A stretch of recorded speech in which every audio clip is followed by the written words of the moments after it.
it's time for another race preview. That's right, for 3 weeks in a row, you've got another race preview. Well, this is the third week. That kind of was confusing in how it sounded. It's a race preview because it's the last oval of the season. We're at Gateway. Grosjean makes his oval debut and the championship fight hots up. Are you ready for it?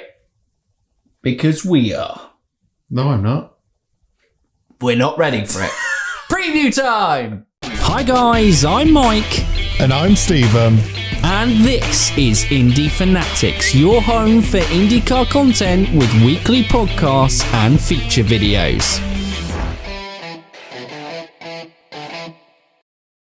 Welcome back to the channel and to another race preview here on Indy Fanatics. Like we said, it is the last oval race of the season. How we'll go in the race preview, we'll give our general thoughts. We're going to talk about the championship fight because obviously a consequence of what happened at the Big Machine GP last week has meant that that championship fight has got a lot closer than what at one stage it was looking it was going to be.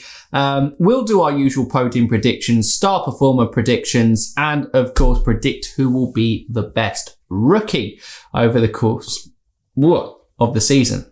Yeah, let's get into it. I said I'm not ready for this. Right, yeah. Because Pato's going to win and he's going to take the lead of the championship for the second time. And I don't think I'm ready for that yet. Okay. You can't hack it. You can't handle it. The tension, the nerves of 3 races to go after this with Pato in the lead of the championship. You just wouldn't be able to take it. I'm not ready for it. Whew. You're going to have to be ready for it. Okay. Let's start looking at this preview then of looking at that championship fight because Alex Palou had a mechanical failure in the Big Machine GP, which was heartbreaking for Alex, and we're absolutely gutted for him. But it has brought all those title rivals closer, and for a neutral fan of the series, if you're not a Palou fan, then it's brilliant because, you know, it looks like this might go down to the last race of the season, which would be for the 16th season in a row. The championship has been decided in the last race, but there are still 4 races to go, and an oval is, well, I think it favours. The problem is Alex Palou is good on ovals, and obviously we saw fantastic performance at the Indianapolis 500. Yep. But Scott Dixon is probably stronger on ovals.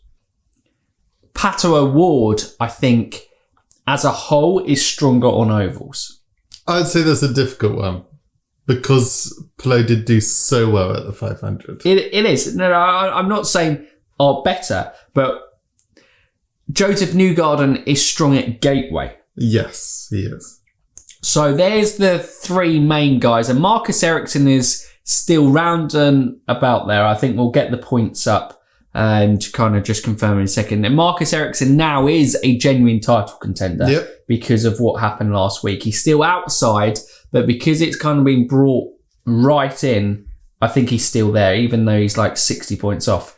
I think we saw, you know, it was a 30-point swing in favour of Pato O'Ward in the end, which was huge for him, as in at one stage in the race. Because at one stage of the race, Pato was 50 points behind. Yeah.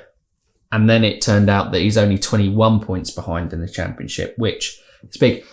So I always feel more confident with Palou on road courses. I think those are his bread and butter. I think those are where he's great. And he's got 2 of those to come. But he's never raced at any of those last 3 tracks after this. He is a genuine rookie. I think you said David Land made the point in his... someone in the comments might have said that David Land made that point in his review of the Big Machine GP, which I think is a very good point.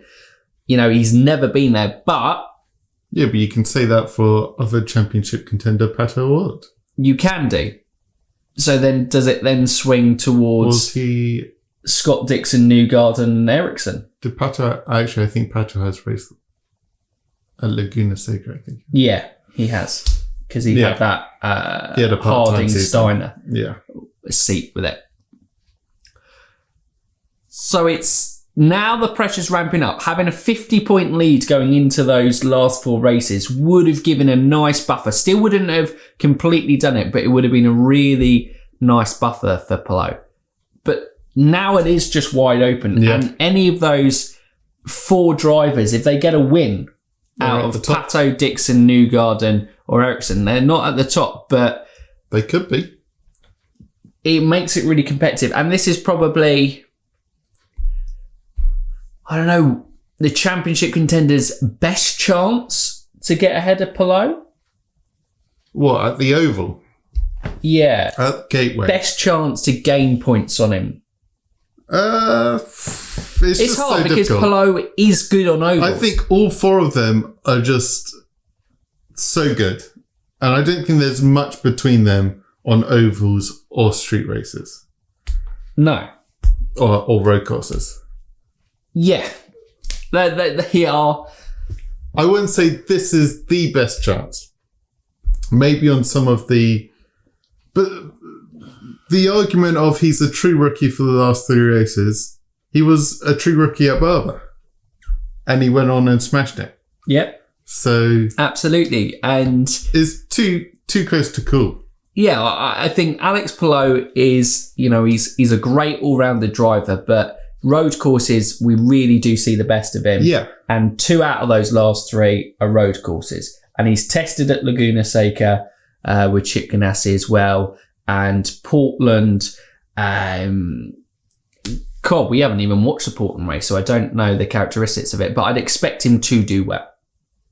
Yes. So maybe technically, possibly, if you're looking for a best shot, this could be the best shot for the likes of Newgarden and Pato.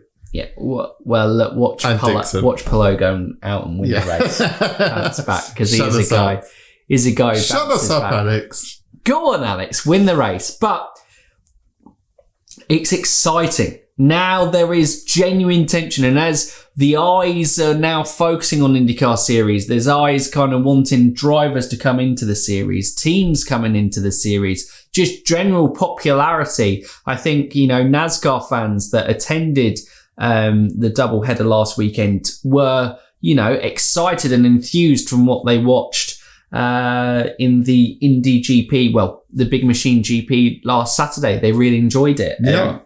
Obviously there were a lot of Indy fans, and there wasn't guys who were there on Sunday didn't necessarily attend on the Saturday, but I think it did encourage and get a lot of people interested coming across into IndyCar, and it just feels a series that is on and up and up. And although this is the last oval of this season, it looks like tomorrow, and we're going to trial a new thing with a kind of not a live reaction, but we'll get a reaction video about 4 or 5 minutes as the news goes live, as it's expected tomorrow that Iowa will be announced returning to the 2022 calendar. Oh, yeah.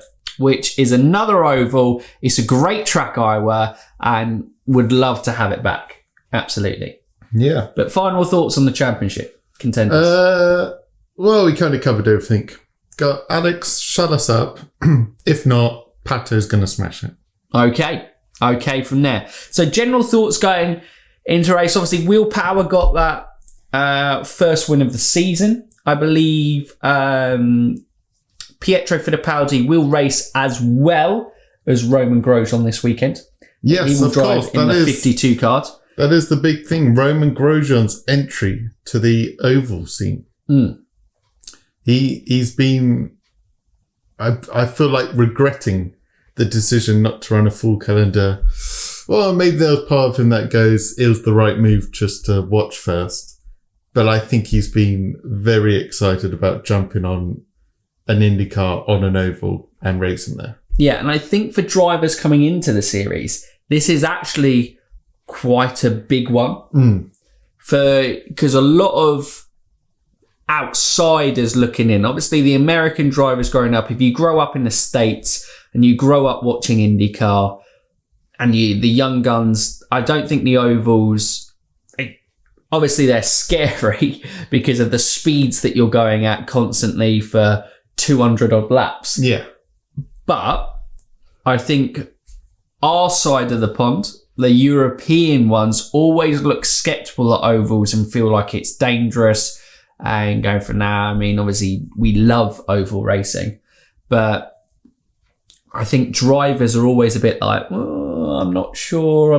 So if Grosjean goes over and comes out singing the praises of it, singing how cool it is, saying that he's going to, and it pretty much, I think at this stage is confirmed that he will be running full time in the series next year.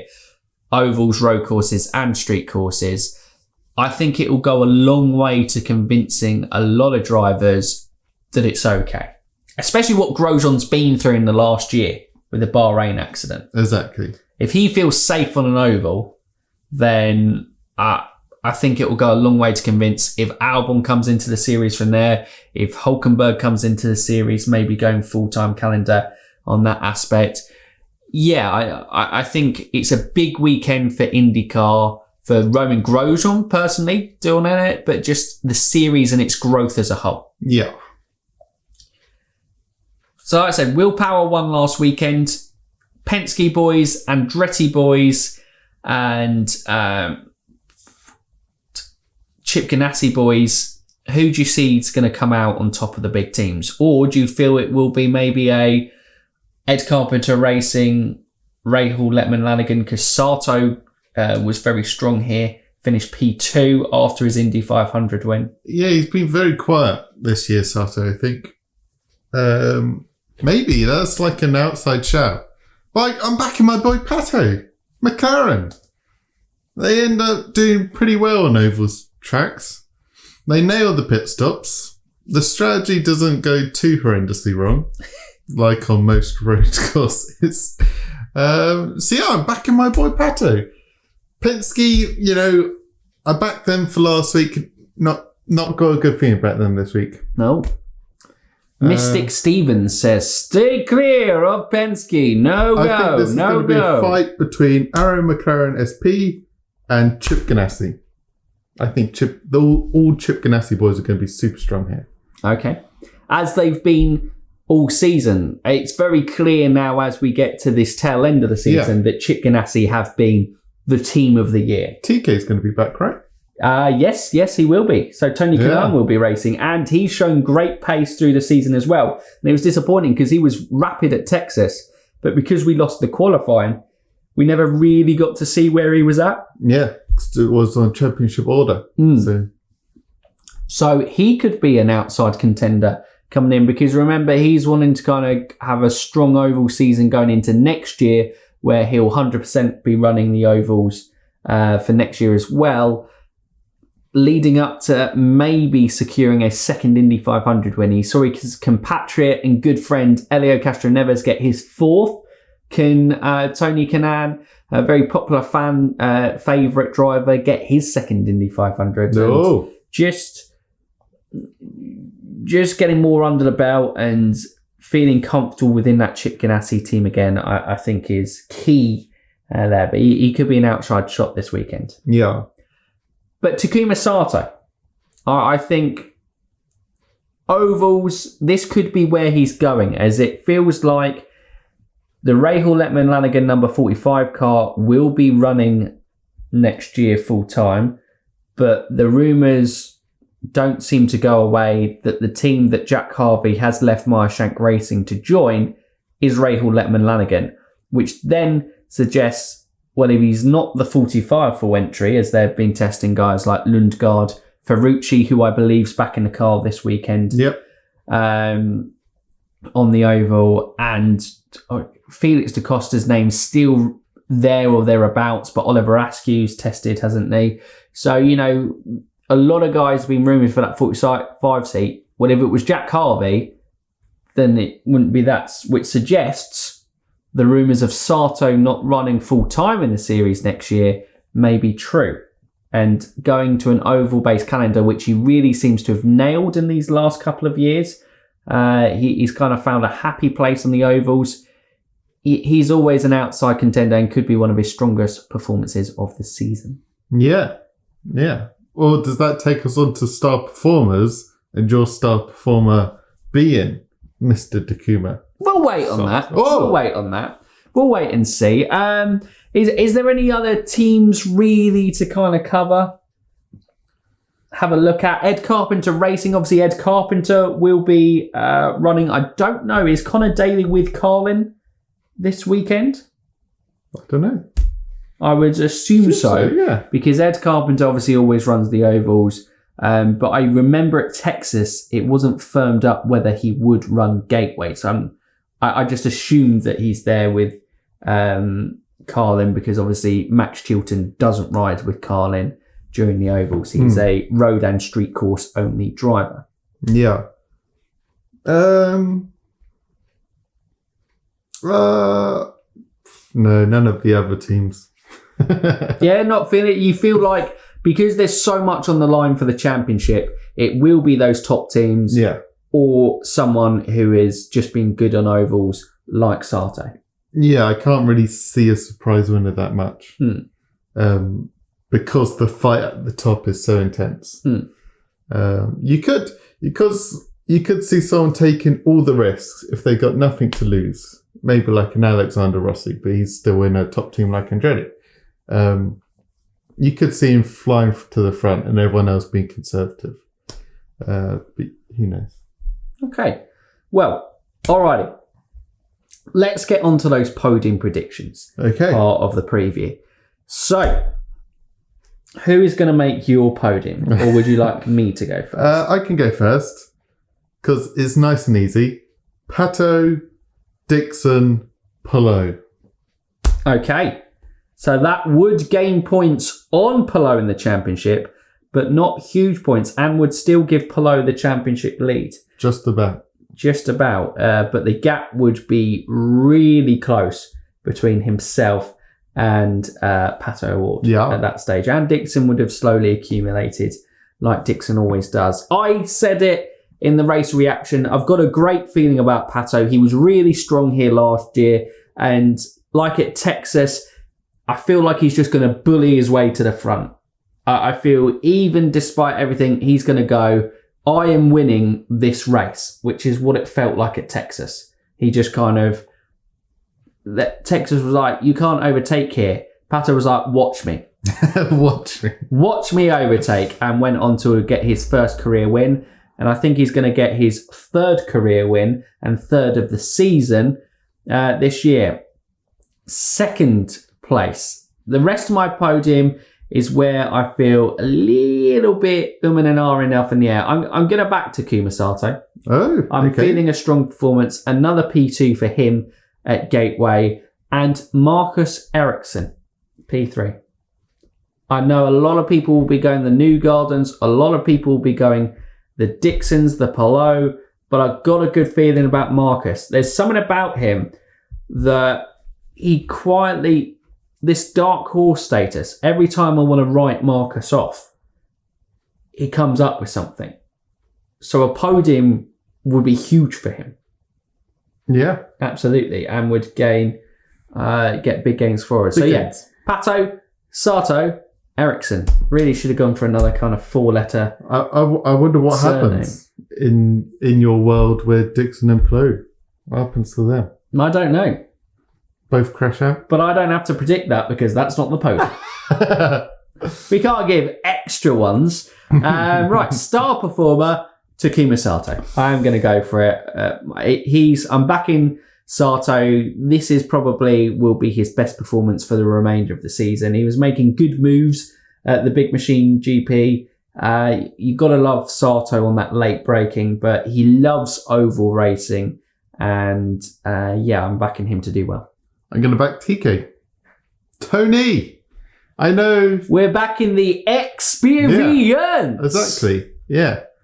I know he's a very strong oval race. Well, it's like both of them, but we haven't seen much of them. Obviously, Tony is a part-time and Takuma's had a bit of a rough season on the road courses.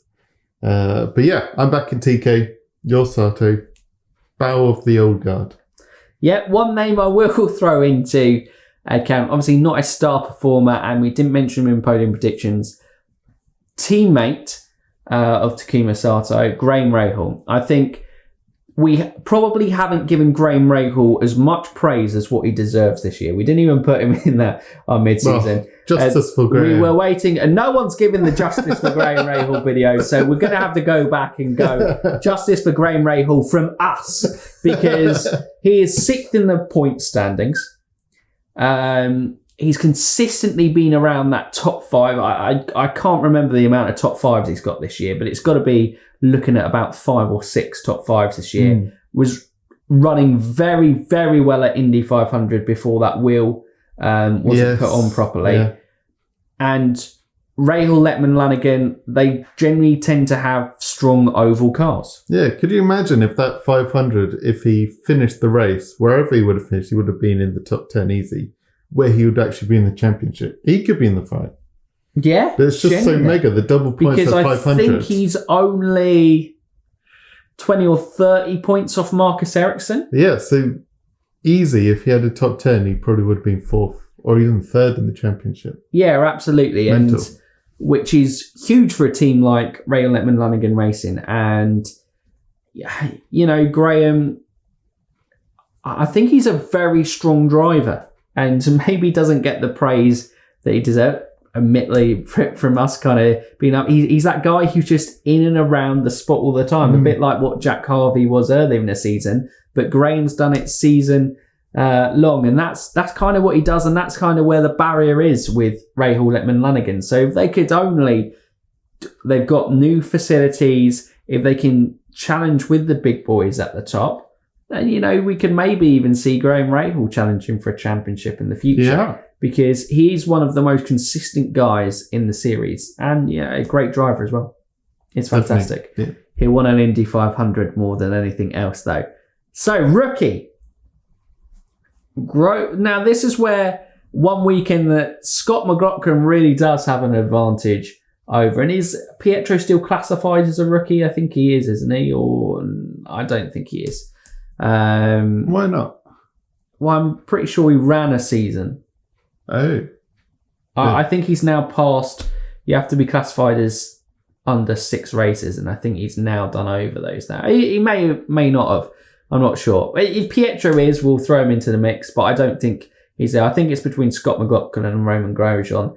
And I actually think Scotty Mac has got an advantage on this one, because he actually has taken probably to the ovals better than he's taken to the road and street courses.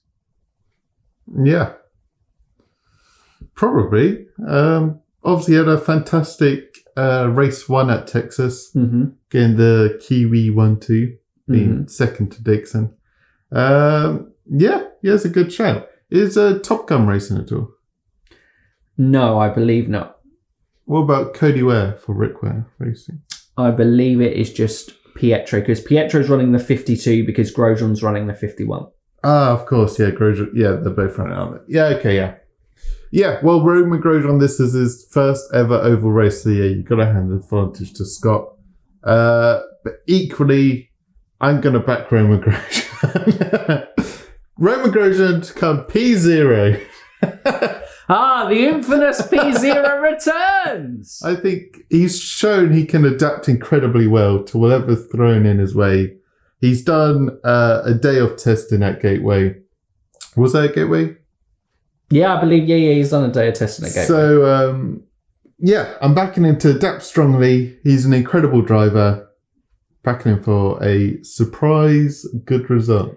He's taken to IndyCar like a duck to water. Yeah. Yeah, he really has found his feet and found an enjoyment. And when a race driver enjoys what they are doing, like in anything, in any job, if you enjoy doing it, then you're going to generally perform better. And that's what Romain Grosjean's in this place at the moment, isn't he? Yeah. He's not a rookie, but probably Santino Ferruci is another underdog. But we could... This is the wonderful thing about IndyCar, and how not only the fact that we're getting so many cars enter, it's generally going into every race weekend, and it's happened throughout the entire season. I know we've got a few multiple winners, but Will Power last weekend made it the 9th different winner in the season so far. out of 12 races. That's mental, isn't it? Which is crazy. And we could easily, going into round 13 this weekend, have a different one. I know we've both predicted Pato, but like we said, it could easily be Sato. It could easily be Santino Ferruci. I think Rahal Letterman Lanigan, he's fighting for a seat, isn't he? If he wants this IndyCar full-time seat and the 45 is going to be there, he's fighting for it. And he's done fantastic with those top 10 performances. Could he go one step further? He is great on ovals. There's just so many guys that you go in every week and going, he could do well. He could do well. He could do well. Ed Jones as well has had a resurgence in the second half of the season. He could easily end up on the podium somewhere. Ed Carpenter is an oval specialist driver. Well, I think we're getting a bit crazy here. I don't think so. There's about 27 drivers you could say is on the podium, and we're not going to list them all. Can we? Can we do it? I want to do it. Let me name them. No. I'm going to do it. No. Okay, fine. Ryan Hunter Ray. No. Joking. Chill out. Hinchcliffe. No. He's too slow. And he can't help it. Stop it, Newgarden. Stop it. Leave Hinch alone. He's trying. Him and Andretti just don't seem a match made in heaven. He's great at getting sponsors on the TV.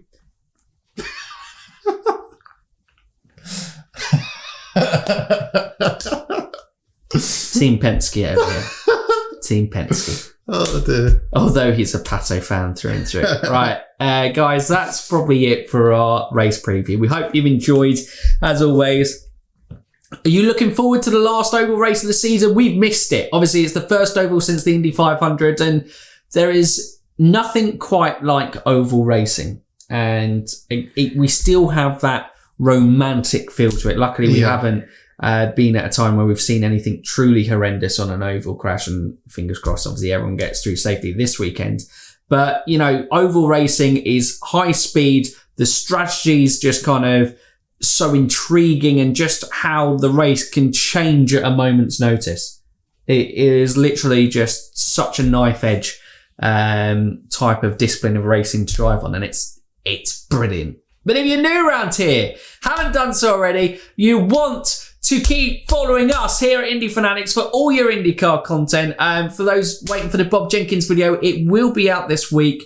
Work kind of got carried away and busy with it, but it will be the feature video for this week. Hopefully you enjoyed that tribute to the great man that was Bob Jenkins. New around here, what can I do, Steve? They can like, subscribe, and ding that bell. Ding it. For now, you Indy fans, keep racing. No, we can't be like that. We're enthusiastic. For now, you Indy fans, keep racing.